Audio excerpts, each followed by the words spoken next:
All right, so we are here with Anthony Lobosco of Lobo IT. We are Yep. re-recording. Oh, no, sorry, Lobo Stack, and that's what we're here to talk about, actually. Right. We're actually re-recording an episode. I've been on a very long break from this podcast. I've had a very, very busy summer, both for professional and pleasure reasons.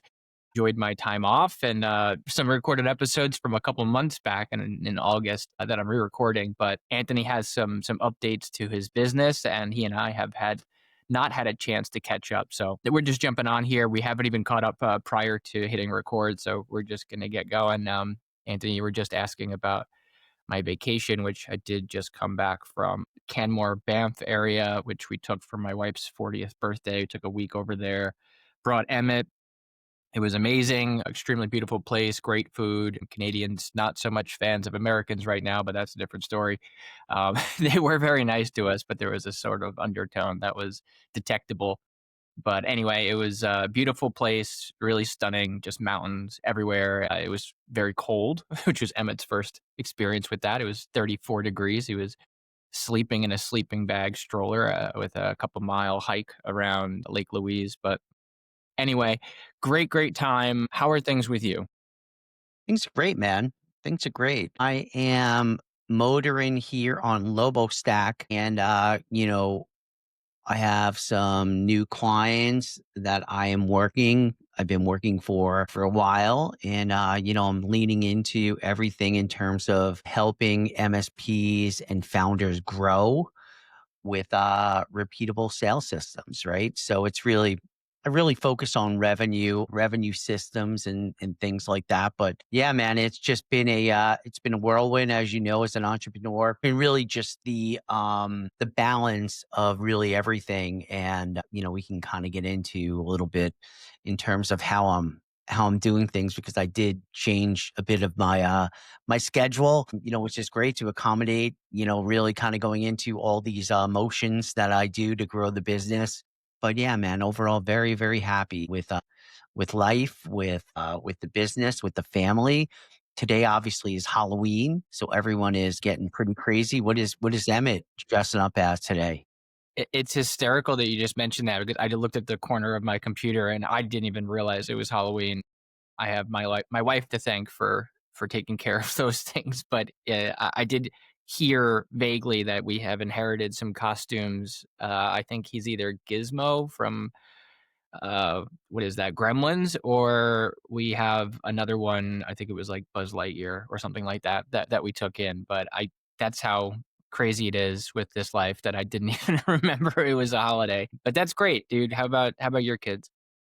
Yeah, I mean, my girls are now in 13, so they are dressing up and everything, but it's a little bit more, with parties. I mean, my younger one, 13, is going to be going out trick or treating, but not in the same way, obviously, that we all used to go out with the everyone in the neighborhood together, door to door. I think my Eggs and daughter, shaving cream. yeah, yeah, exactly. I mean, that's Felony now.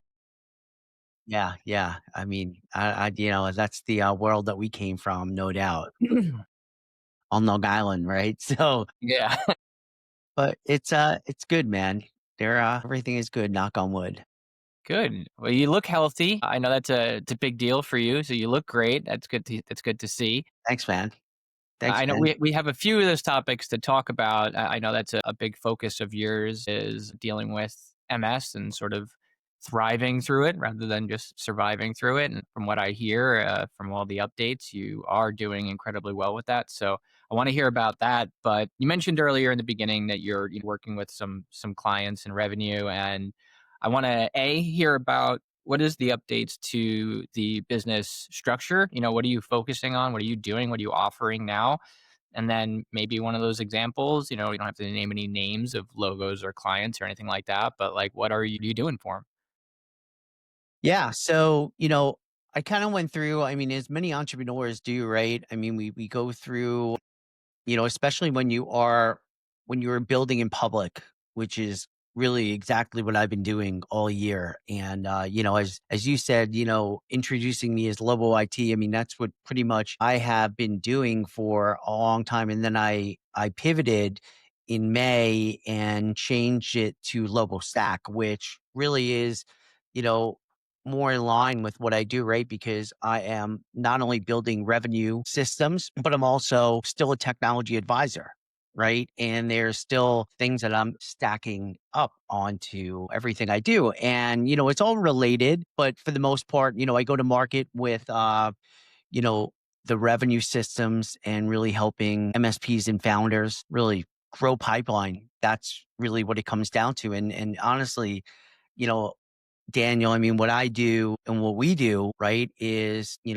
as a technology advisor, I am working on multiple revenue streams for myself, right? So that could be that's everywhere from let's say CMMC, also some VMware replacement with Steel Dome, as you know them too. I'm doing a lot of things in that respect. Listen, I mean, how do you then, manage everything? And I'm literally doing everything that I sell, my services. So, every day that's pretty much, you can't really get any better than that, where you have a person that is, drinking their own champagne in the sense of really doing everything that they're doing on a daily basis to grow their business. So then now you're taking those frameworks, those motions, that experience and everything, and then you are really helping these companies, these MSPs that really don't speak sales as a first language. And that's kind of what I'm doing. Yeah, again, lots of parallels there. I'm very familiar with the idea of change and the practice of it being, changing your business model and adapting to as things are going and what's working and what isn't, as well as having that dual or three sources of income. I have myself revenues split between TA things, technology advisors, as well as my own managed services. I'm deploying my own managed networks now, nearly finished with my Network Plus certification, as well as other automation certifications and working in that lane. And then I have the go to market consulting where I'm working for suppliers and the same systems that you're talking about, with them not really being a sales first organization.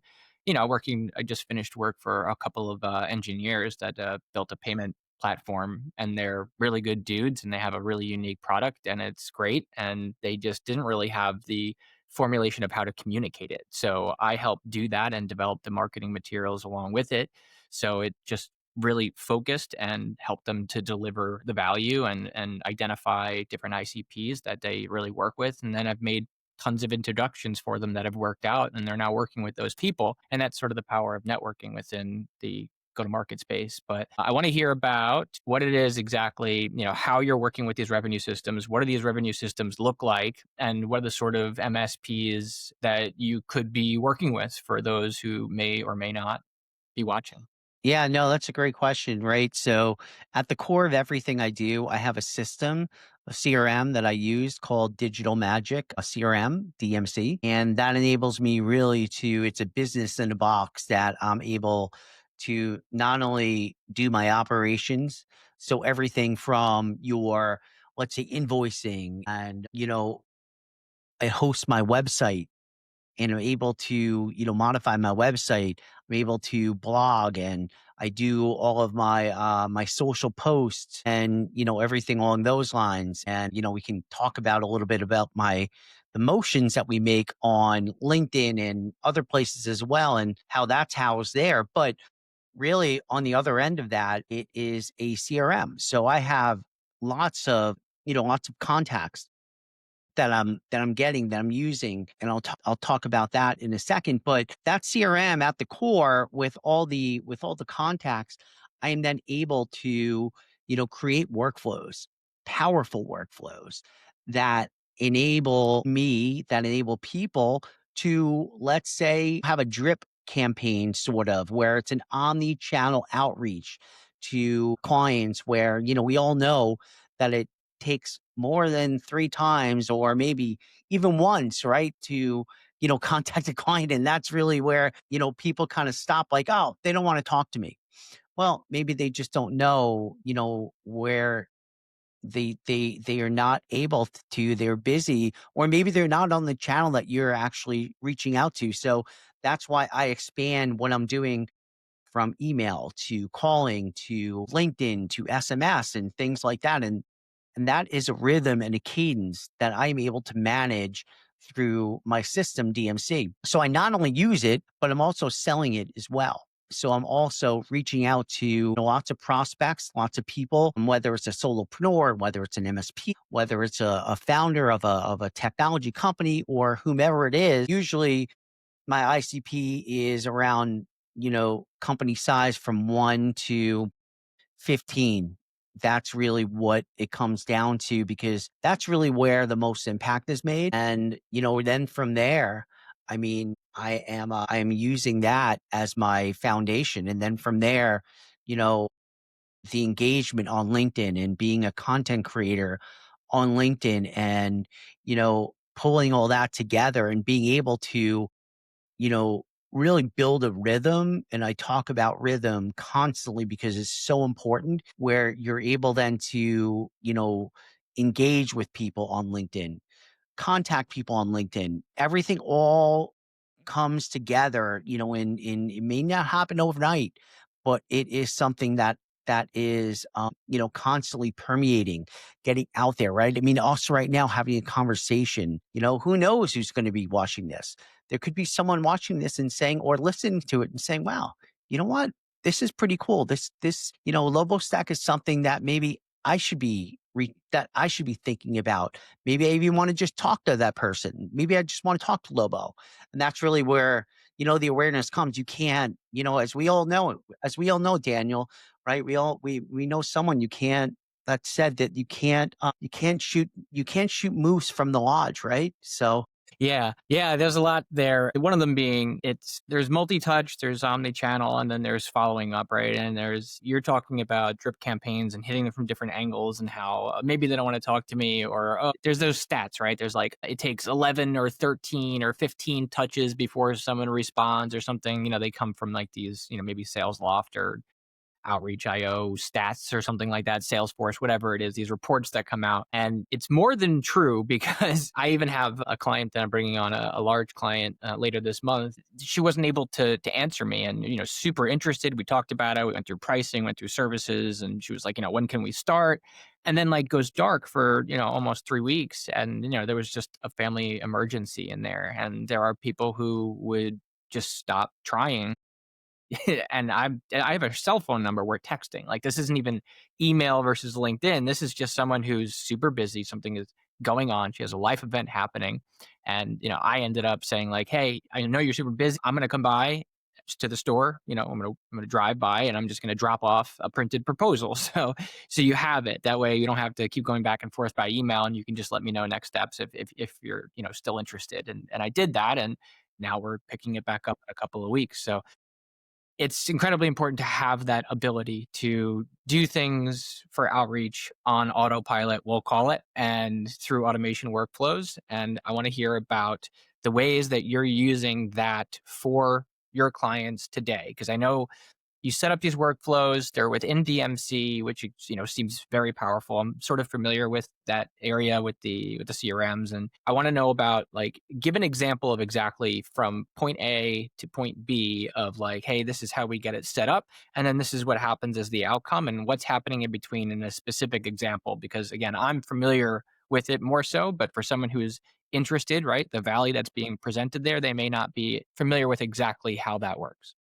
yeah, I mean, and that's a great question, right? I think, really what it comes down to is that pipeline is not difficult to build.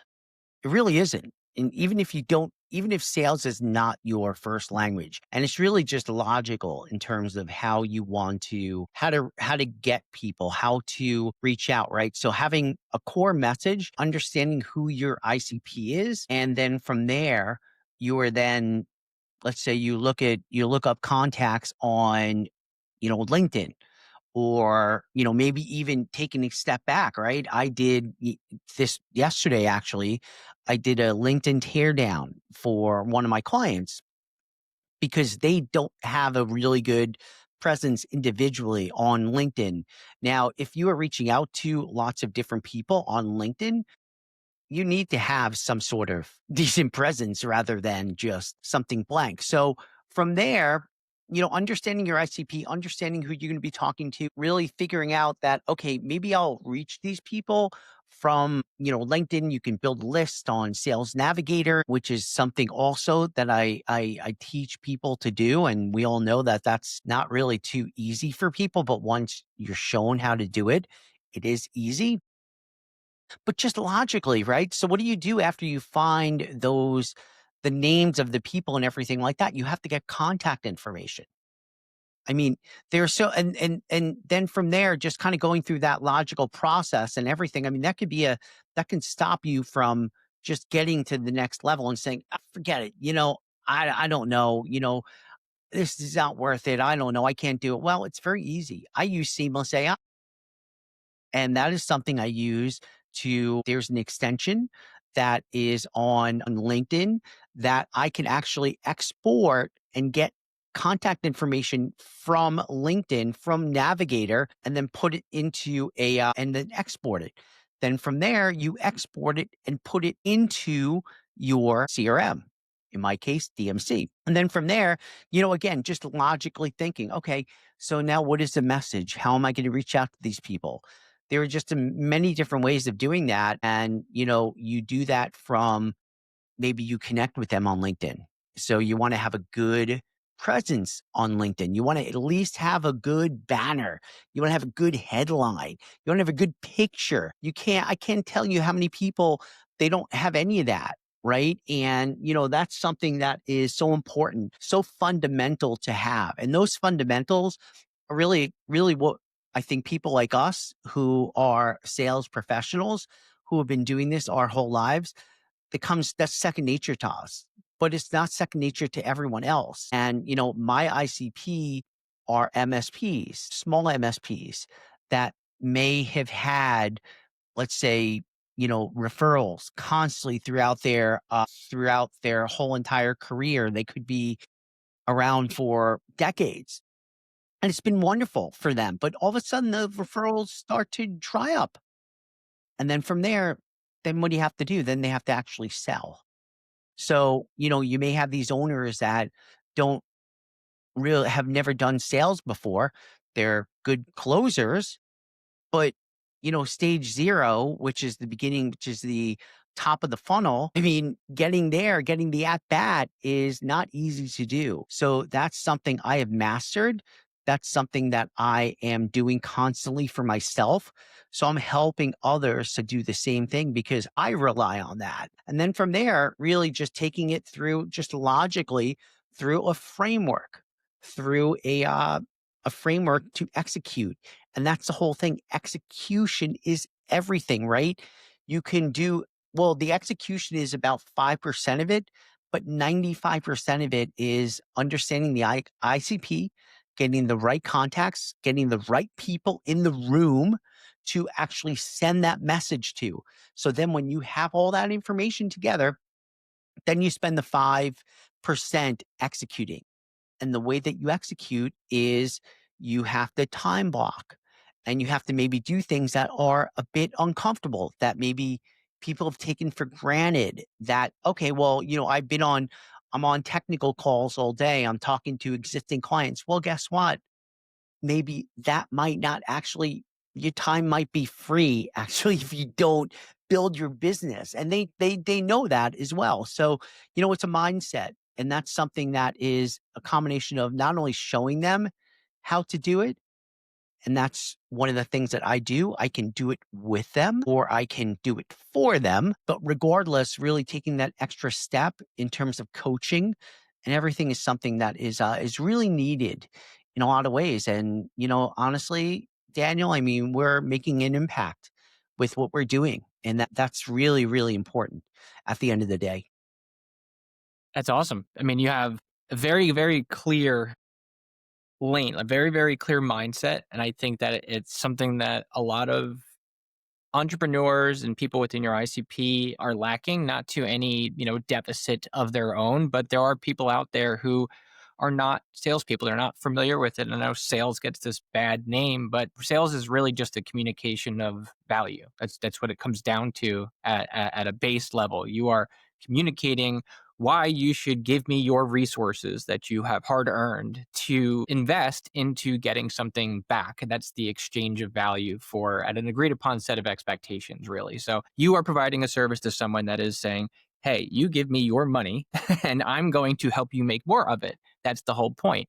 But the way that you do that is not the way that, a sales professional does it, and you're now an expert at this point in your career and offering as a service, is not something that people who aren't familiar with it are able to just do. And you help them focus that, and you can either execute for them or you can do it with them. I mean, I think about people who are, starting out as an entrepreneur, the one that you mentioned, right, in your ICP, or 15, maybe they got into a point of scaling where they have a good client base. And like you said, those referrals are drying up, but you need to expand. And I can give you an example of someone it might be useful for, because I've just recently formed another partnership with a POS provider, IBM POS provider, that happened to be the provider of one of my already clients that I'm doing the payment processing for.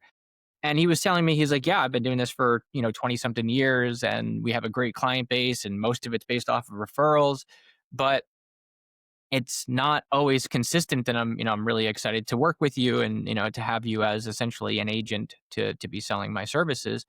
But they're not doing cold outreach anymore. They're just not doing it. And I don't want to use the word complacent. It's you get busy and you get things going. And if you don't have the time or the know how to start executing on cold outreach again in the day and age that it is today, then you can lean on someone like yourself that can help get them back up to speed, help them use modern tactics, modern tools such as DMC, such as seamless AI. There's tons of variations of those out there.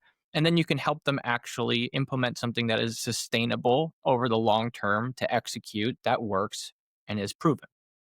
Yeah, no, exactly. I mean, you said it perfectly. And, one thing I do want to add as well is that everything I'm talking about is, and you just reminded me of that, taking traditional sales motions, cold calling, reaching out, whatever it is. And today, most people look at that and they say, wow, why can I get AI to do all that stuff? Well, I combine everything I'm doing and we're doing, automation, AI,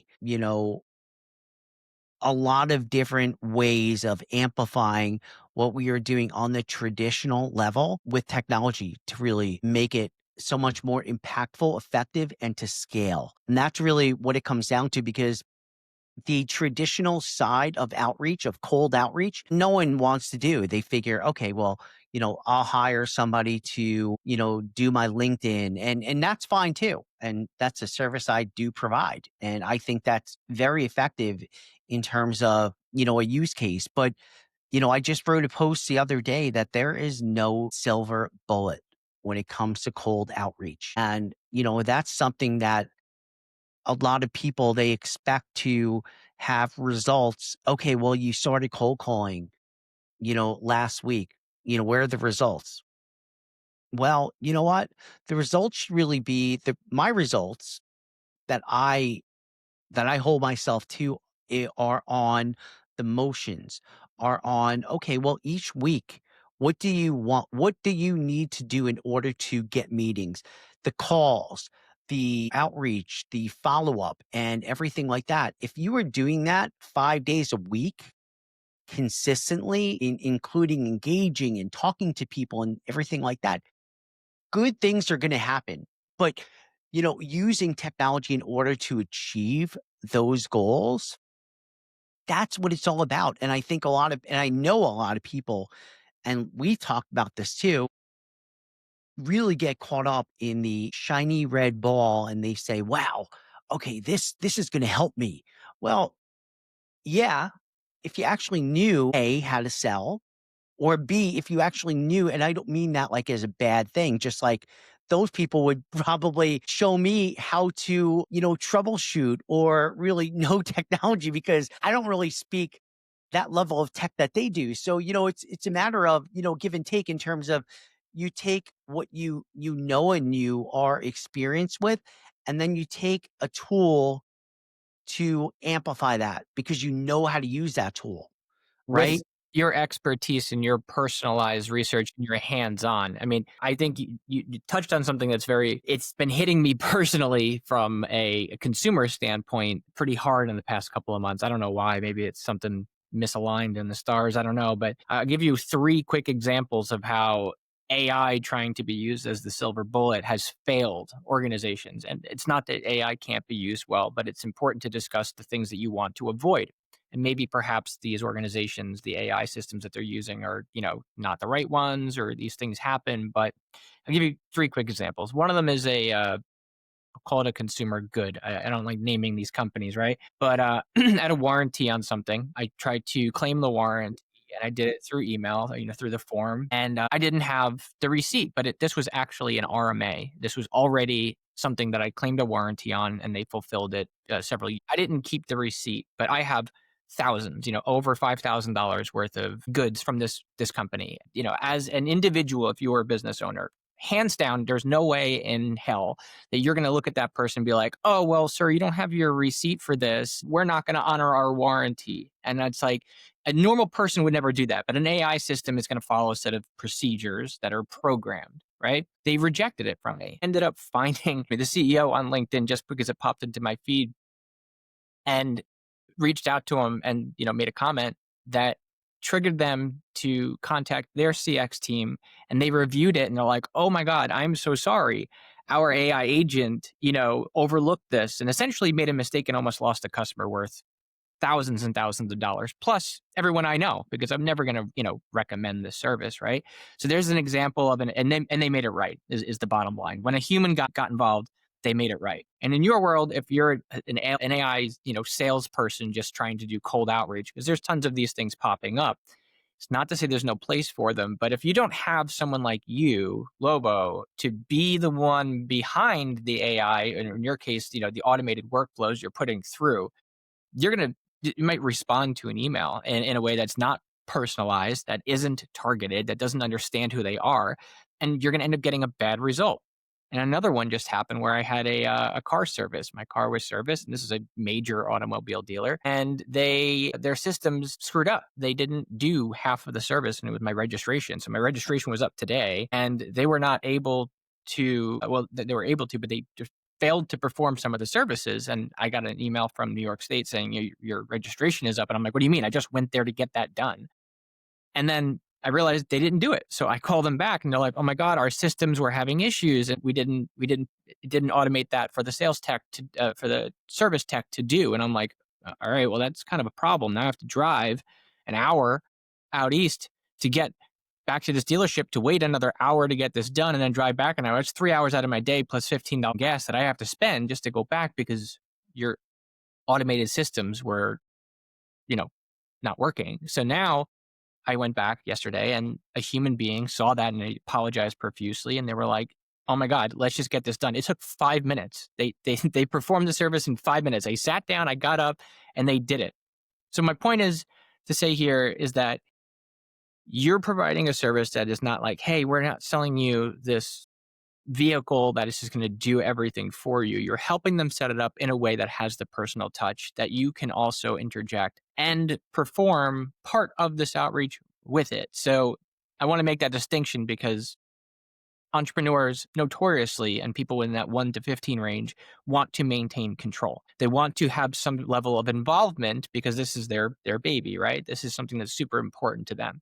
And they want to know that when I'm hiring Lobo, he's not selling me this thing that just goes out and does it for me, but you're the one involved in helping them Yeah. maintain the control and how they're presented. Right. And that's a great point. And my philosophy is that I am empowering people if they want to do it, if they want to be empowered, right? Do it with you or do it for you. I believe doing it with you and showing you, number one, how to do it.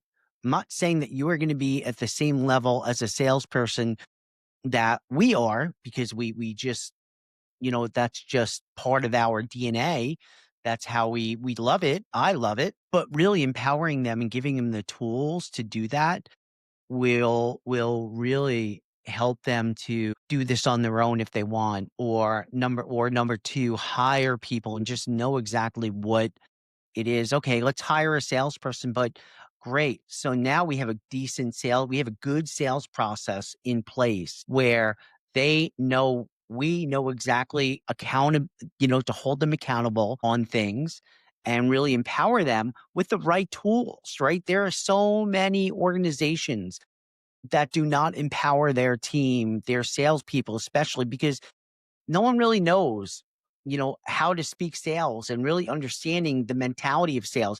They just want the meetings. They just want hey, why aren't you doing this? Why aren't you doing that? Well, when the salesperson is, really trying to do things on their own, but really, taking a step back and saying, you know what, I don't really have the right systems in place to do things. Now, I am not saying that there's always an excuse for salespeople because I'm not, but you're going to make them more powerful with knowing how to sell, what is involved in it, and really just making them, just enabling them. And like you said, I mean, you can have the best AI, but there has to be a human element driving it and everything, and really, even overseeing it too.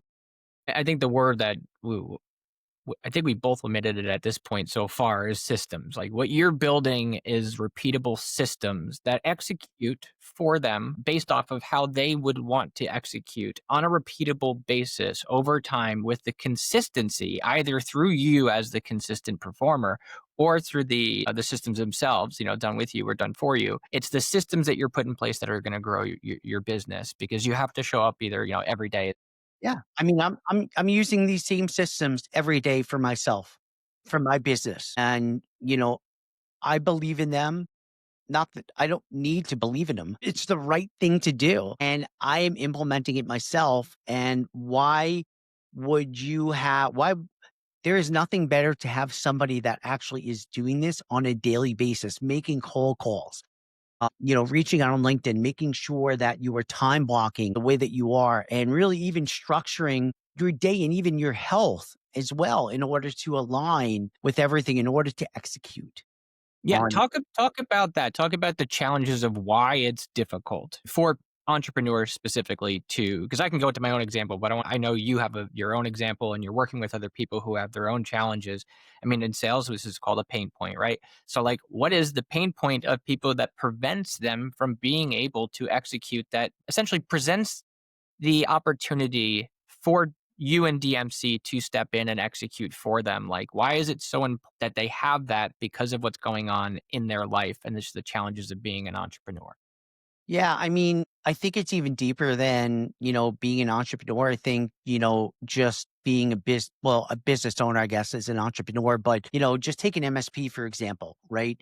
A successful MSP that has, millions of dollars of revenue over, 20 years. They have a staff of, let's say, 12, 10 people, maybe one salesperson, over, the past decade, but they've truly gotten a lot of their business from referrals.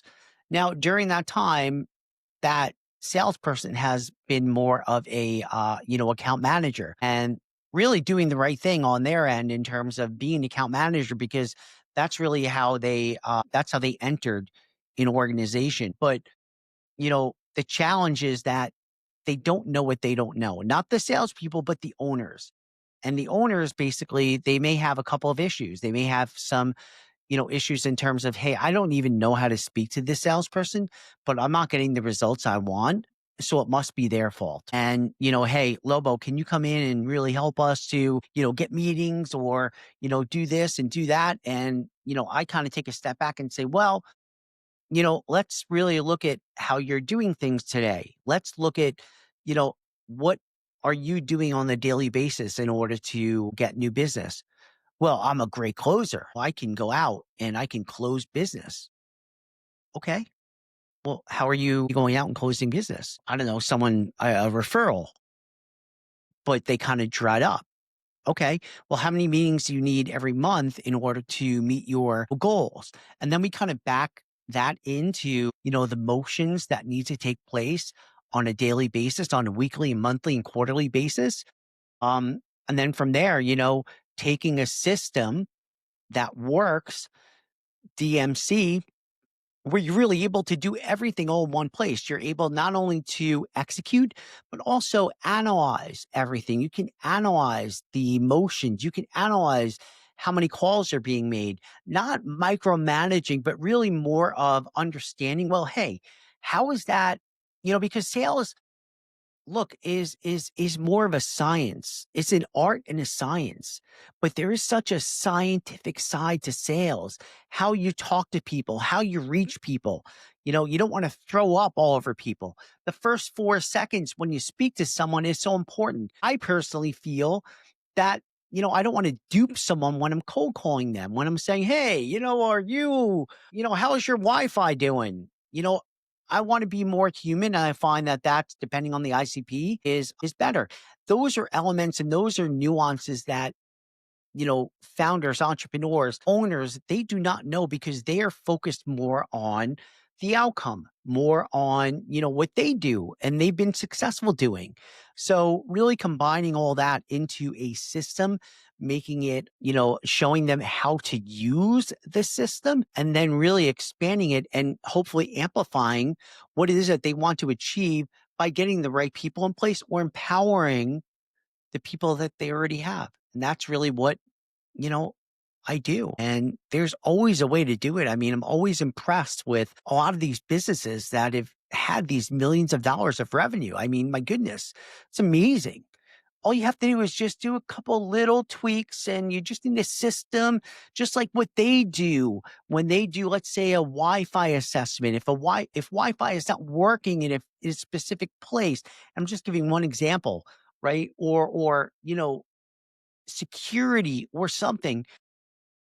People, some organizations, they don't know what to do. They're like, oh my God. And then all of a sudden they come in and they just do a little tweak and everything is fixed. That's what I do on the sales side. That's a great analogy because you're coming into another business just like you are going into a business for tech, or an MSP is going into a business for their tech, or I am. And you're assessing the situation of where they're at today and you're helping them formulate solutions to what is not working, or taking what's working and systemizing it.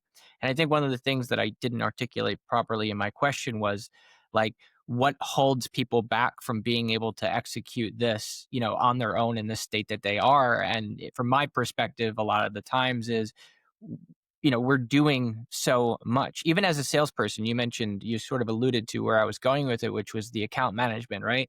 There are those other stats out there that, like, salespeople spend 5% of their time actually selling.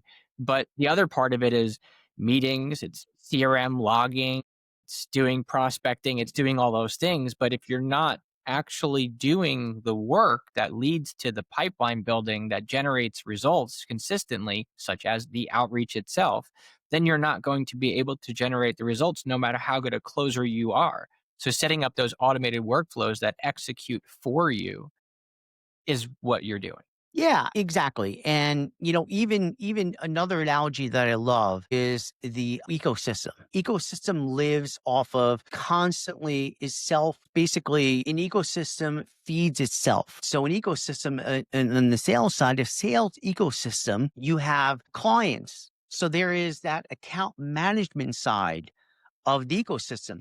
But you have to continue to feed the ecosystem in order to get more clients that are in there or more opportunities to build pipeline. And if you are not doing those motions, even if it's slight, even if it's not that much, but doing them consistently, that is what makes a healthy sales ecosystem. And your question about why aren't they doing it?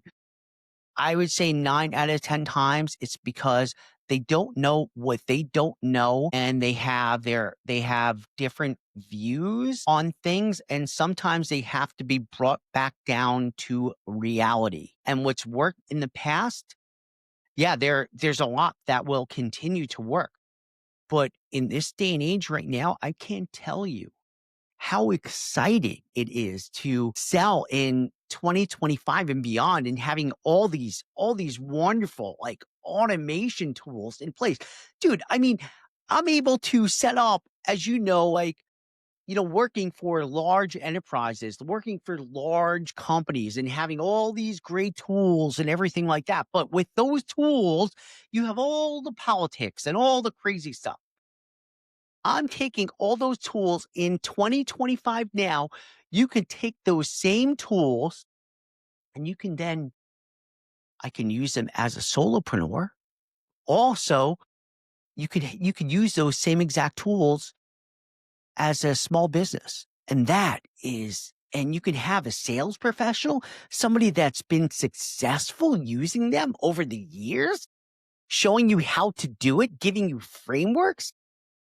God, I mean, why on earth wouldn't you want to do that? To me, that is the most exciting thing that every day I just can't believe that I have a system like DMC. I always say I'm just like driving a Mack truck, that I'm able to do what I do just not only on the business in the box side, but on the workflow side. I have an auto dialer where I can have many different, and I know I'm going off on a tangent here and I'm kind of geeking out a little bit on this stuff, but it really gets me excited in terms of, let's say, I can call lots of different prospects and lots of different revenue streams, have scripts, have different ways of reaching them and kind of change it at the drop of a hat. But within that hour, I can maybe call, four different revenue streams with, like, I don't know, maybe 10 people for each.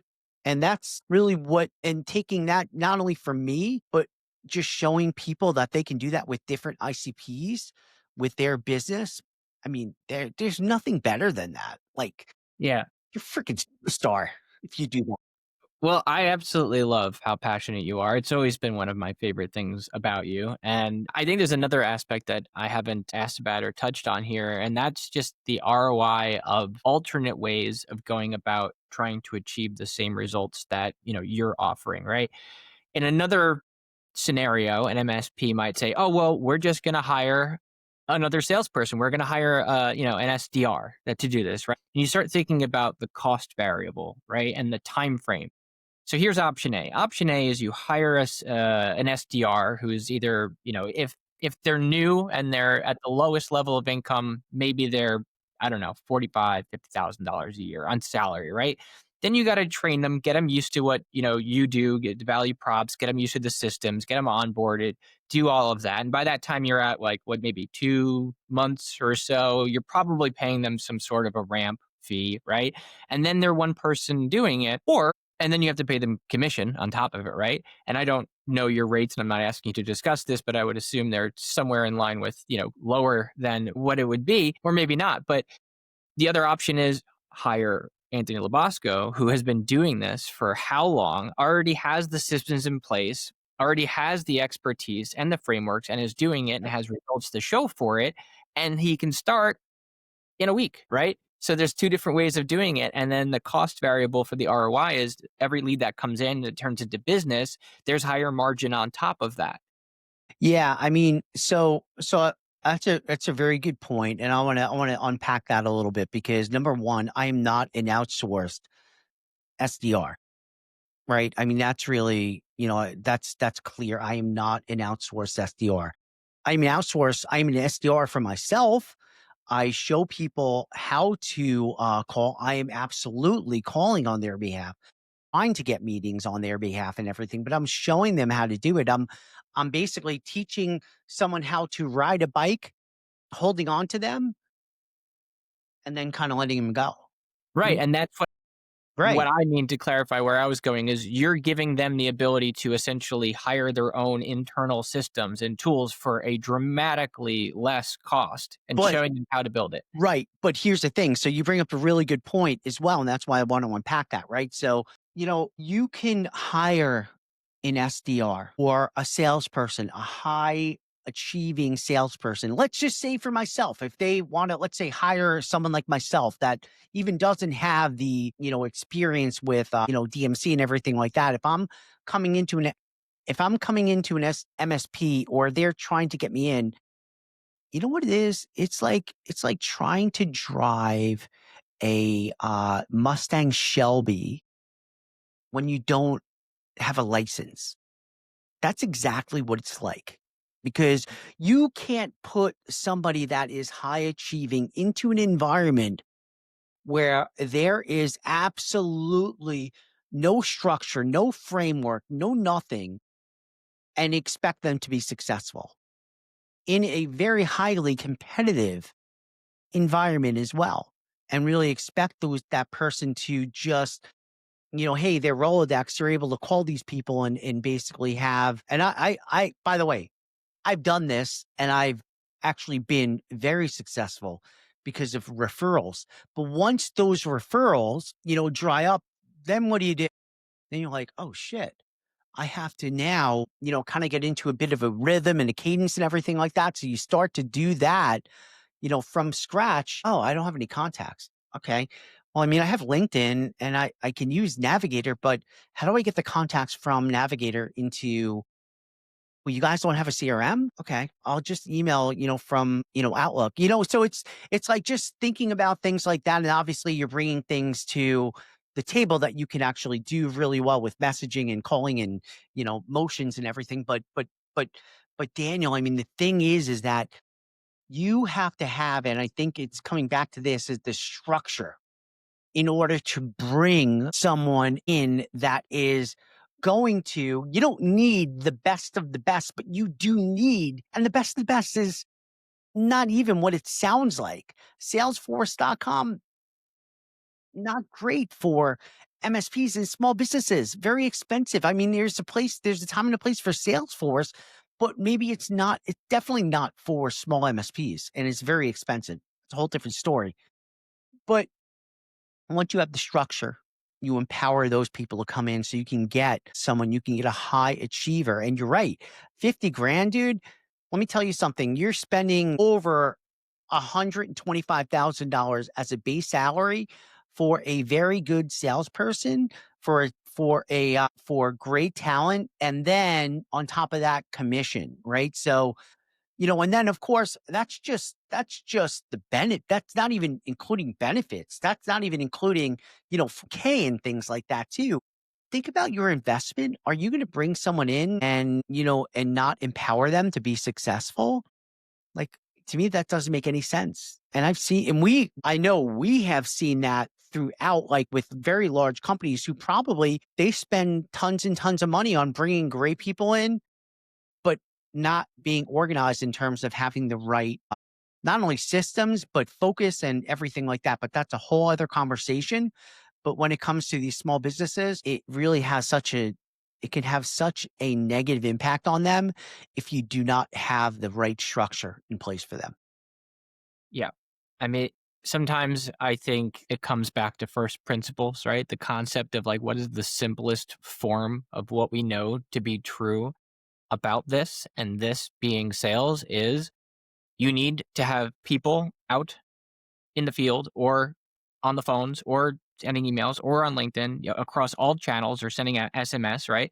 Across all channels, they need to actually be out there doing it. And then when what comes in, the revenue for that needs to be higher than the cost, right? So like those are the simplest possible things. You need to have profit from results and you need to have consistently generated results. And there are different ways of achieving that. And I think going with someone like you who can show them how to get to that speed that can generate consistent results at a very high profit margin for the efforts is a much better way of doing things today, especially for the scale. Because the other option is you hire expensive people, you put in expensive systems that are overbuilt for what you're doing, and both of those things go away because they spend too much time in meetings. They cost too much because of HR and time to ramp, and as well as then the resources from your management too. Think about that. Think about the resource drain from the internal resources that have to get that person up to speed. And then reporting and then QBs for, internal QBR, like all these things that you can teach them how to get done automatically.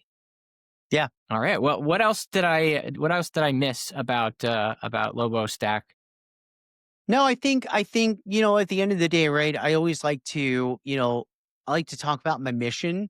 And my mission is to really create relatable awareness about, multiple sclerosis and chronic disease through sales, entrepreneurship, and technology. And, that is something that is not only near and dear to my heart. I mean, for somebody that has MS and a chronic disease, that's so near and dear to my heart, and I see how technology has really, leveled the playing field, not only for me, but for other people and, for a lot of people that might be neurodiverse or, whatever their challenges are.